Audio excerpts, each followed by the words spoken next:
Hi, this is Risa, your stitch buddy. Welcome to my Stitch Along series. I've been seeing these beautiful water lilies around town and have been inspired to create an interpretation of that water lily in a gold pendant. I hope you like it. Stay on to watch how to create it for yourself in this video. Let's get started. What I'll need for my jewelry project is some black cloth, a dark purple 7mm silk ribbon, a lighter shade of purple 4mm silk ribbon, a 4mm yellow silk ribbon, and I'm also going to use a silk thread here which I bought on Etsy, which will give it the sheen that I'm aiming for the center of the flower. This is a gold-plated jewelry pendant kit which I'll be using, and I bought it directly from Nun Design, the link of which I'll provide below. I'll need some white soluble pencil to mark the fabric, a pink Pro Marker permanent alcohol marker that is good for dyeing silk, and finally a 4.5-inch wooden hoop. So first of all, I need to trace an impression of the metal bezel that is inside the gold-plated pendant that was handicraft in the United States. A very good quality. I also like the design on the back of the bezel, which in any case, once I embroider and cover it with the embroidered cloth, you wouldn't see, but it's a nice element of the pendant design. Now I'm going to lay the hoop on the cloth and place the bezel inside it to approximate the location of the embroidery. I'm going to leave the shiny side of the fabric as the front on which I will be embroidering, and trace the bezel onto the rough side of the cloth, which will be the back of the cloth. I will need a seam allowance of about 1 centimeter, and I'm going to mark out 1.5 centimeters to be on the safe side. This is going to allow me to fold the cloth around the bezel. So once I've marked it out, I'm going to draw sort of a circle around the bezel marking. And now I'm going to take a simple white sewing thread to stitch running stitches along the two impressions.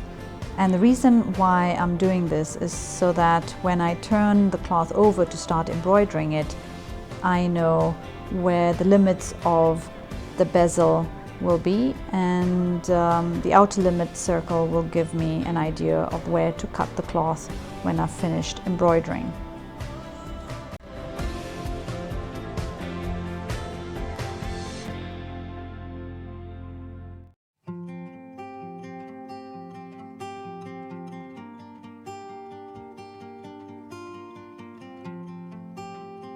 Now that I know where the boundaries of the inner circle bezel is, I'm going to mark out the center approximately and then draw a small circle around the center, as that's going to indicate to me the space that I need to leave for the center of the flower, the stamen.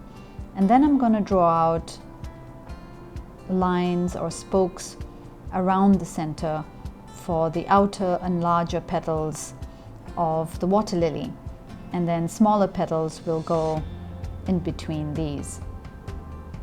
I'm starting with the 7mm dark purple silk ribbon here, and the stitches that I'm going to use are going to be very simple ribbon stitches all around the flower. So essentially, a simple ribbon stitch is that when you take the ribbon out of the fabric, you lay it across along the line and then pierce the ribbon with the needle in the center and pull in carefully so that you get a nice pointed edge for the petal. Continue stitching ribbon stitches along the spokes that have been drawn in the center of the circle. And as you can see, I've left a little space in the center where I will then use it to stitch a French knot.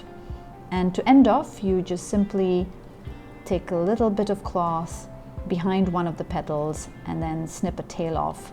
Now I'm going to use the 4mm light purple ribbon to stitch ribbon stitches in between the petals that I've already stitched, and these will be slightly smaller or shorter than the background ribbons or the background petals.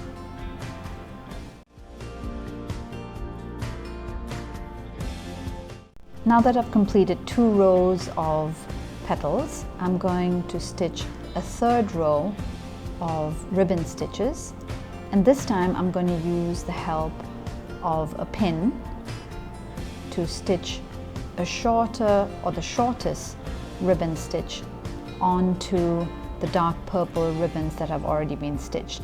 And the reason for the pin is twofold. One, it helps me, not pull the ribbon right through, and second, with that pin I'll be able to pull out that ribbon stitch ever so lightly and a little bit so that it stands above the purple ribbon below.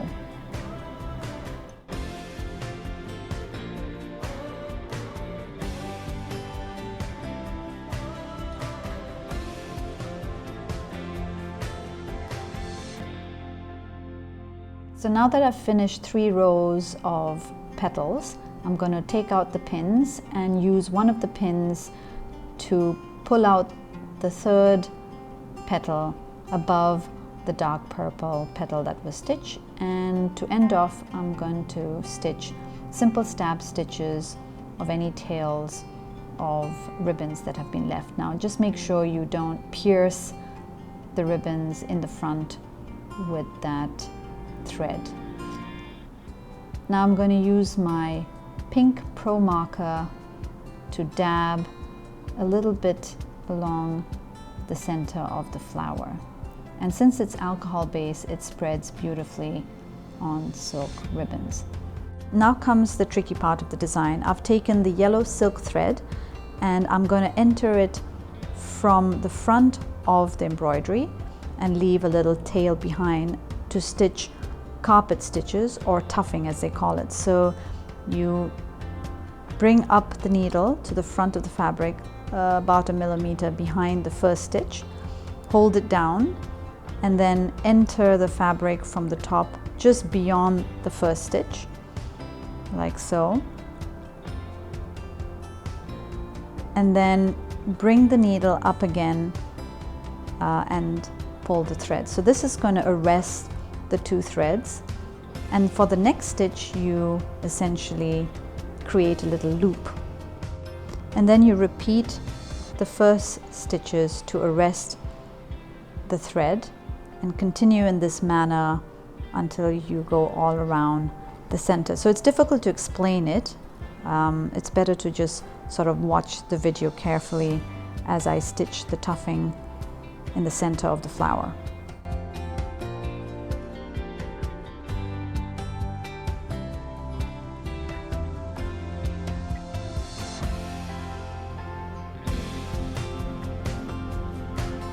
So as you stitch around the center, there'll be a number of tiny little loops that would be created that later I will then cut off or snip off with a scissor to create the stamens for the center of the flower. And because this is silk thread, I don't have to worry about sort of it getting arrested or getting caught in the underlying ribbons. They kind of smoothly come through the fabric and even any of the ribbons that it might be stitching through. So here I've done it. I've completed all the little loops, as you can see. And before I cut them off or snip them off, I'm going to stitch 3 loops of a French knot in the center. I'm going to be careful not to pull the French knot too tightly so that it doesn't get caught in the loops, and also I do want a little loft in the center of the flower. Now I am snipping off the little loops of the silk thread, as you can see. Just carefully snipping them. Be careful you don't accidentally cut the ribbons underneath it. And then, just as you would at the hairdresser, I guess, snip off the ends a little bit so that they're not too long, and cut it or snip it off in a bit of an angle. Now I'm going to dab it with a little bit of pink in the center, on the French knot, and on the tips of the yellow thread. There I have it. I've completed the water lily embroidery work, and I'm snipping around the outer circle of the cloth. And as you may remember, this is the part that will go around the bezel. And the inner circle, I'm going to snip off the threads a little bit. I don't want to accidentally pull it too tight. So, and then of course stitch any remaining tails or ribbon tails that are left.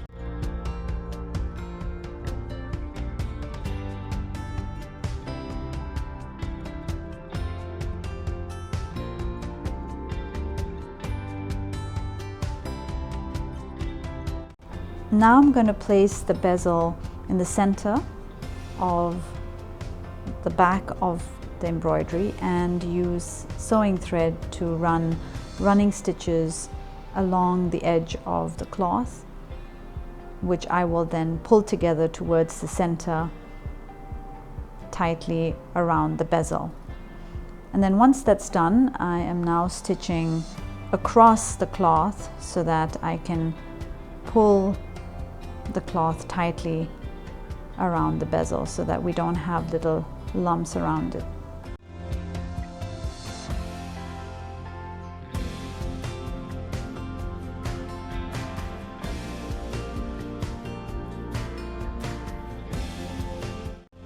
Now I'm going to use E6000 transparent super glue and apply a little bit of it in the gold pendant, on the inner side of the gold pendant.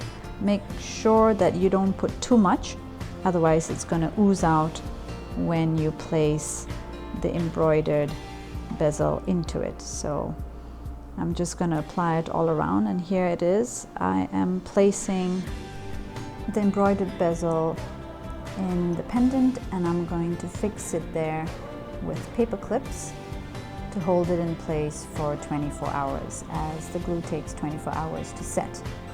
Here's the completed pendant. I hope you liked this video. Don't forget to click the subscribe, like, and notification buttons. See you again next time. Bye bye.